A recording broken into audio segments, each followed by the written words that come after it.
huge year for games, and why would they want to stop? Of course they don't want to stop. It looks a lot like they're trying to carry that momentum, and we got a lot of big titles hitting us in the first half of the next year. Hi folks, it's Falcon, and today on Game Ranks, the top 10 new games of the first half of 2024.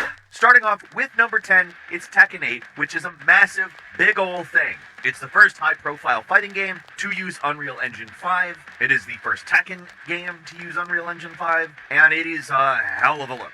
Wowie. Tekken 8 is technically incredible looking, but it's also a Tekken game, so that means it's probably a very good fighting game. Tekken is fun as hell. Like, it's, since its introduction, always been a game that people love. I've always come back to Tekken whenever they release a new one, and I'm never disappointed, at least in how the game feels and plays. Sometimes maybe there's some issues surrounding it, but these are smooth, fluid fighting games that I really enjoy and can't wait to dive back into. I won't have to wait too long either. Tekken 8 is landing on the PlayStation 5, Xbox Series, and PC January 26th.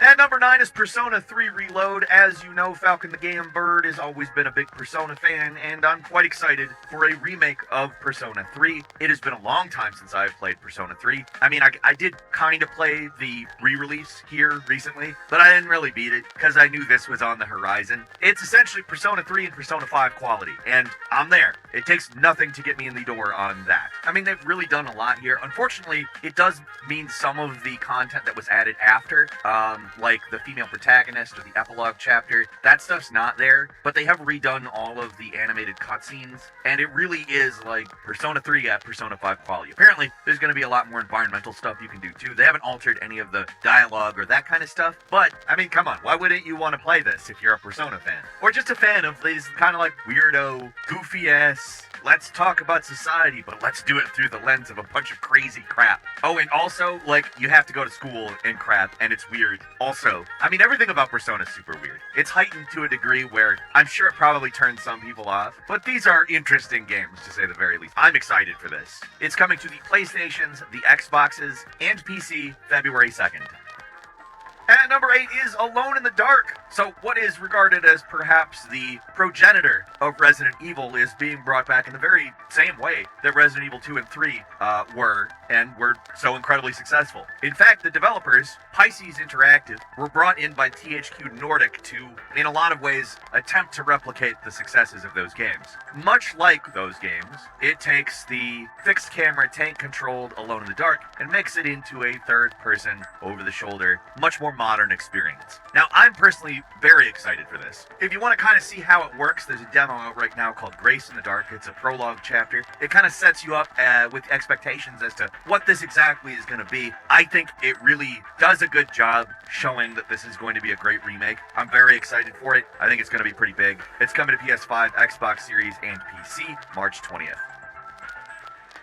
And number 7 is Suicide Squad Kill the Justice League. Now, I absolutely want to note that this is maybe a controversial pick, but we're talking about big games that people are going to talk about a lot, and whether this ends up a bad live service style game, even if it's not necessarily a live service game by the time it comes out, or if it turns out to be very good, I think people are going to talk a lot about it. I obviously hope for the latter. This is the last Batman performance by Kevin Conroy, and it's a dark one from the looks. The game is set in the Arkhamverse, however takes place in Metropolis, and all of the real big, great superheroes have been taken over by Brainiac, and it's your job to kill all of them. I, like I said, really do hope that this turns out to be a good game. The idea is honestly not something we've ever really been able to play. Like superhero hunting, that's potentially quite good. But also, given Gotham Knight and all the live service stuff, there is good reason to be skeptical about this, so good to note, great potential, also potential to be a big flop. Either way, we're all going to be talking about it a whole lot. It's landing on the PS5, Xbox Series, and PC on February 2nd. And number 6 is Skull and Bones. I mean, allegedly, we're actually going to get Skull and Bones. They've been advertising it pretty heavily. I've been seeing commercials for it. This game's been in development hell for a long-ass time. This was originally developed as an expansion for Assassin's Creed Black Flag as a spin-off MMO called Black Flag Infinite. That was way back in 2013. This project has also been a money hole, allegedly costing over $120 million. But over the last year, there have been a couple of closed betas, and people have come away from them weirdly optimistic about the game.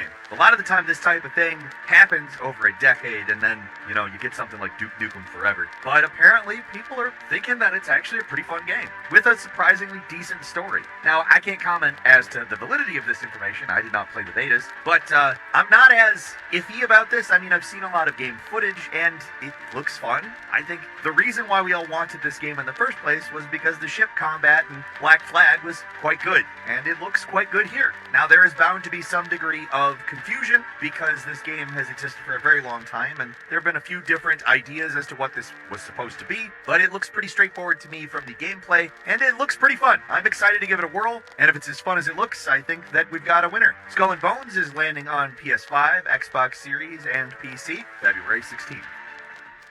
And number 5 is Final Fantasy VII Rebirth, Disc 2 of the Final Fantasy VII Remake.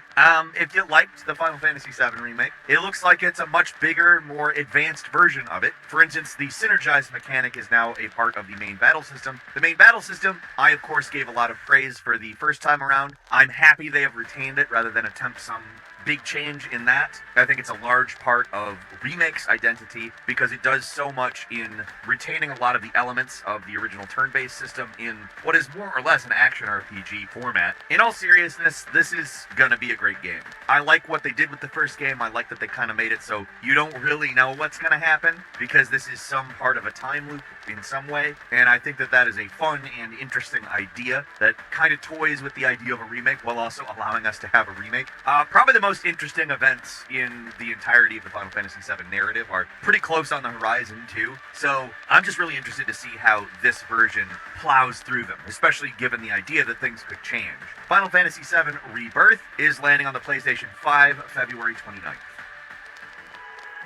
And number 4 is Homeworld 3, a direct sequel that happens after the previous 2 games. This is a real-time strategy game. This series spans back to 1999. There was recently a remaster as well as a prequel, and that stuff did really well, and they're like, oh, you know what, let's continue that narrative. Now, this, to me, seems like it may be a good idea. It may not, we'll see, but the game fuses the RTS gameplay of Homeworld with what they're calling a roguelike structure. So, ideally, you're going to get a whole lot of replay value out of Homeworld 3. We shall see exactly what that equates to when it comes out, though. Homeworld 3 is coming to PC on March 8th. And number 3 is Mario vs. Donkey Kong, a Game Boy Advance game that came out in 2004 and is getting the full-blown remake treatment. I mean, Nintendo's been kind of knocking it out of the park with remakes of their older games lately. Mario RPG being probably the best example of that. This is a puzzle platformer where you got a lot of obstacles and you have to figure out how to get past them. It's a pretty hell of a fun game. I remember playing it, but it's been a long time, I'm not gonna lie. Mario's got to find keys to get through a door, and he's basically rescuing, and this is the dumbest story conceit of all time, but mini Mario toys that Donkey Kong has stolen. This is actually, interestingly enough, very much the DNA of the original Donkey Kong game, where Mario basically had to traverse upward to basically stop old Donkey Kong from stealing a woman. That's not really the conceit of this game per se, but Mario vs. Donkey Kong was a spiritual successor to the Game Boy Donkey Kong, which kind of expanded on that original Donkey Kong. And now we're back to it on the Nintendo Switch, and it looks great. Mario vs. Donkey Kong is landing February 16th. And number 2 is Rise of the Ronin, an action RPG coming to us from Team Ninja. In a lot of ways, it's kind of a Eastern equivalent of all of the cowboy stories that are about the end of the Wild West. It takes place at the end of the Edo period, and essentially plops you right into the middle of the Ocean War. A lot of people make a lot of comparisons to Ghost of Tsushima, but Team Ninja is also very well known for the Neo games, and I think it shouldn't be understated the amount of Dark Souls influence there probably will be on this. Granted, there's clearly Ghost of Tsushima influence here, but I think it's worth noting that these are not the same game, not having the exact same kinds of expectations. I think it's going to be a pretty good game. I'm looking forward to it. Keeping in mind there will probably be a sequel to Ghost of Tsushima. It does have to be at least somewhat different from what that will be, but I kind of expect them to have that figured out having done Neo, and, well, I'm pretty excited for it. Rise of the Ronin is coming to the PS5 on March 22nd. And finally, at number 1, it is Dragon's Dogma 2. I mean, Dragon's Dogma was pretty misunderstood when it came out, but it grew to major cult classic status. If you're not familiar, it's an action RPG that you got a lot of hack and slash stuff going on. You can feel a little bit of Devil May Cry influence, but it's also its own thing for sure. It's a Capcom game, so there is a fair amount of expectation for a sequel. And the sequel drastically expands on the first game, giving us a world that's 4 times the size, giving us our nice customizable pawn system to continue the ideas of the first game. And interestingly enough, they say that it takes place in a parallel worlds to the first game. So it's not a direct sequel. It is probably very much a sort of reset because it's been 12 years since the original game. And I would expect that it drastically expands on a lot of the concepts from the original game. The team apparently was inspired by Grand Theft Auto 5's emergent gameplay, so I'm excited to see exactly where that goes. Dragon's Dogma 2 is landing on PlayStation 5, Xbox Series, and PC March 22nd. I do have a bonus game for you, the Brothers: A Tale of Two Sons remake. This is, of course, a great game. Many consider it a classic at this point, but it is also kind of a game that was developed at a time where people weren't really sure what they wanted from graphics. Like, some of it's a little cartoony, some of it's reaching for not cartoony, and I think sort of unifying the visual style and making it look much better without making it look like not cartoony anymore. It's a good idea. I'm excited to play Brothers again. I certainly will. It's landing on